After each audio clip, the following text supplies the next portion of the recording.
I'm high as I've ever been, higher than heaven sits. Roll up my weed and think about my exes and jealousness, how to stay current and relevant. What's going on, homies? It's your boy Rawaad, to the wood, to the squad, to the wood, to the squad here. And today, guys, we are going to be just looking at a quick little Nnoitra Giliga showcase level 200 featuring extreme co-op. I think Power Edition, yeah, because we have to use power characters, even though the enemies are technique, but yeah, that's how it works. So I decided for this video maybe not to put any face cam, just so you guys can really get some focus on the gameplay. And that's really what I'm trying to show off today, is the gameplay, as well as like how the raid plays, like little tips and tricks. This is all done in one take. I'm gonna try to do it in one take, so I'm sorry if I say some stupid stuff. I do apologize, but that is your boy Ray. He just talks, and sometimes stupid stuff comes out, so what can I do? Anyways, so this raid, this extreme co-op, I must say, was definitely the hardest one that I feel like has come out so far. Of course, it's only right that it's going to just progressively get harder, but legit, this one was cancer, guys. So, Stage 1, as you can see here, starts off not too bad. Very narrow maps. That's my biggest downfall to this. Very narrow maps. It's in the city streets, so it's fucking so small. There's a lot of guard and range block enemies. What's really cancer, guys, is that as a melee guard character, so for me as Nnoitra, especially because in this game I was the only melee character, your job is to take out those hollows that shoot the 3 lasers. I don't know what their names are called, but those guys have range blocks. So it's your responsibility as the melee guard or as the melee attacker to be able to take those characters out, because your range characters will get sniped while they're trying to take them out doing 1 damage. It's terrible. And look at that fucking Miranda Rider cancer, dude. Like, where did you come from? But yeah, so this is where so like I said, yeah, so take out always the enemies that your opponents or your teammates can't take out, because trust me, I've had a run where I was Udiyu and the motherfucking melee guy on our team did not take out any of the range enemies, and I was just getting sniped, man, while I was trying to kill enemies, and I couldn't do anything. I was just hitting for 1 damage. So moving on, this stage is one of the worst, because like how narrow and small it is, featuring fire pits. Yeah, so not fun at all. I did not have a good time on this stage. Luckily, after a few runs, you get the hang of it. But still, like, look how close it is. I can't damage these guys at all. So usually I would just run away. At this point, did I go in the fire? Okay, wow. Okay, I didn't. I'm smart. So usually I would just run away here. I don't know why I'm trying to do damage right now. I'm playing like an idiot. This is one of my first few runs on it, guys.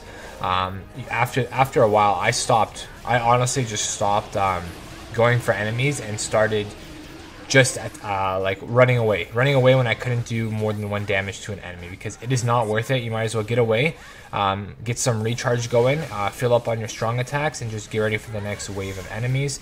So here's Zamari spawns.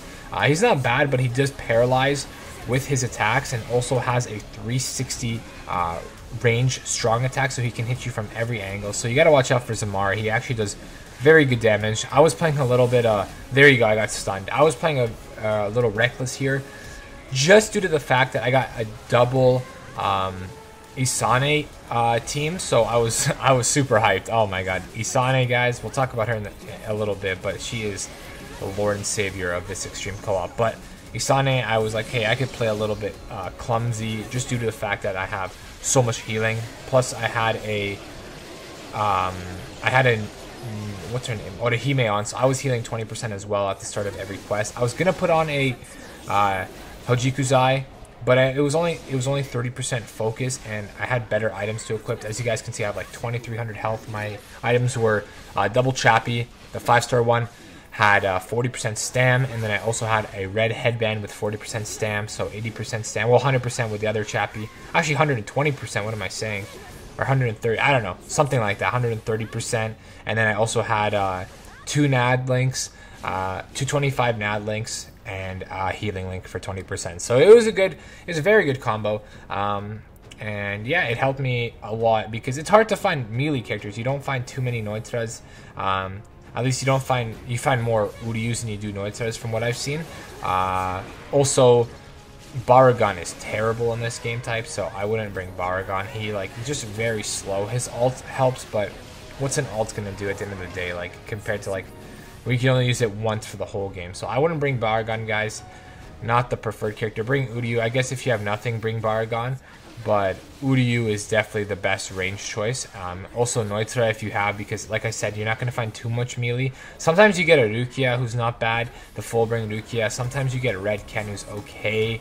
But Nnoitra, best melee red character you can bring with you, 100%, hands down. I leveled mine up to 200 simply for extreme co-op. And I was not disappointed. As you guys can see, Nnoitra is crushing. I know I'm not talking much about him, but as you guys can see, he's a fucking beast. It's kind of hard to show him off in such a hard environment. Like, this is like, you won't find any other stage like these. Like, this is such an insane stage. As you guys can see, this is another close quarters map. A lot of enemies, a lot of melee and range guard and poison. Like, it's pretty cancer, guys. It's, especially compared to the one last month. There's only one fire zone, and there was one zone that slowed you down, I believe. Besides that, it was pretty simple. Like, this one has fire, has poison, and then the Nnoitra stage is cancer. Nnoitra is the worst person to verse. I freaking hate him. But after this, I believe, who spawns? It's Adonito. Yeah, there he is. Just Adonito on his own, I guess, for this one. So the first room has 2 bosses, the second has 1, the third has 1, and then I believe the next one has 2.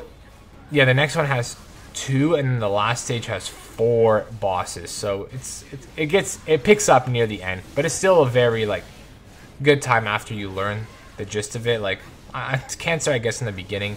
I was a little harsh on it when it first came out, because I was like, damn, like, this map is so small, I don't understand it. And I still stand by that the map is very petite, but still, next month, Mind or Heart is going to be the purest cancer of them all, because you do 150 and you take 150 damage, so getting hit twice will probably end you up in a death. So 4th stage, we're coming up here. Just tips, like I said, take out those range motherfuckers for your teammates, help them out, and then after, I believe, 2 or 3 waves of enemies, Nnoitra and what's his name spawn. Nnoitra and Tesla spawn. Tesla's very easy, as you guys know. His attacks, he's very fast Nad, so watch out for that, but his strong attacks are pretty shitty, so they're easy to dodge, get behind, and kill. But Nnoitra is the one you gotta watch out for, because Nnoitra is this Nnoitra, the one I'm using now. So his normal attack has a 360 hit, so even if you're behind him while he's doing his Nad string, he can still hit you, as well as his ultimate. When he charges it up, guys, it's a lunge forward, so you got to be careful, because even if you're out of the red circle, I don't know if it's this run that I recorded, but I think I died on one of these. I think it is this run at the Nnoitra, but he lunges forward at you, so even if you're out of the red circle, you're still not safe. So it's best to get as far away from Nnoitra as you can, because from what I've seen, this is the stage that the most people died at, was this area when Nnoitra come up. So if you do have an Isane in this stage, or with you in extreme co-op, this is the most important time for her to use her ultimate. I highly suggest anybody who's going to be playing Isane next month, stun right now. See how Nnoitra killed me? And Isane stunned a little too late, but I don't know if I picked him off. See, I ran away. Yeah, so Isane's stun is super clutch in this, because it does a lot of damage, and it stuns for enough time for you to actually gang Nnoitra. I think I died twice. Oh no, I killed him right before. That was so clutch. But as you guys can see, he lunged at me with his attack.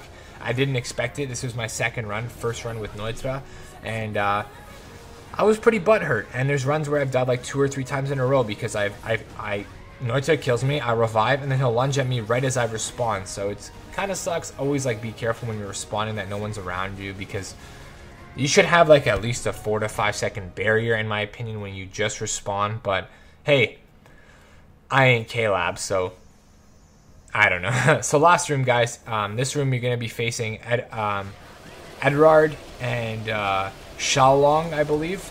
Yeah, rank car 15 and a rank car 11. And then after you defeat those, you will face Grimjo, the new one, and Segunda Etapa Ukiora.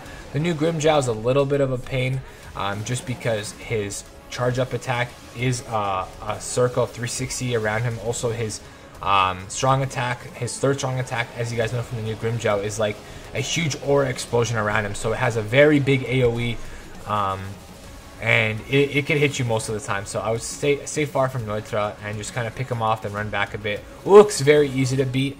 As you guys will see, his ultimate attack is just simply in front of you, so it doesn't do that much damage.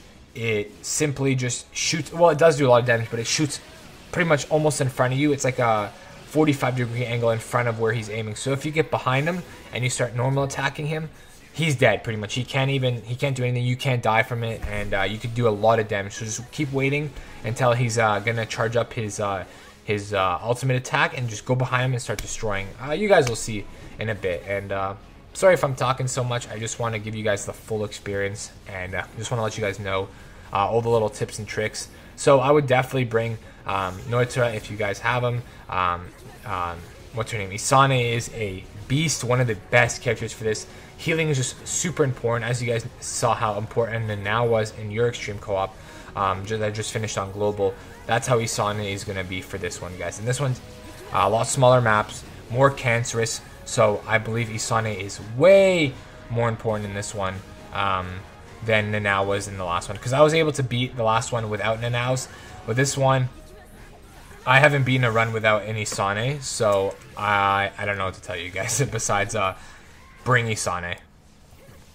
So continuing on, we're near the end of the stage, guys, and there is Nnoitra and Grim spawning with more enemies. Isane pre-jacked her ult right here, so it was a little bit of a bad ult, I must say, because we weren't even close to the enemies. Like, you gotta wait till we're all surrounded. I would usually wait till all the hollows are dead before using your ult, because look at that, Grim's already out of his ult, and here I think I die.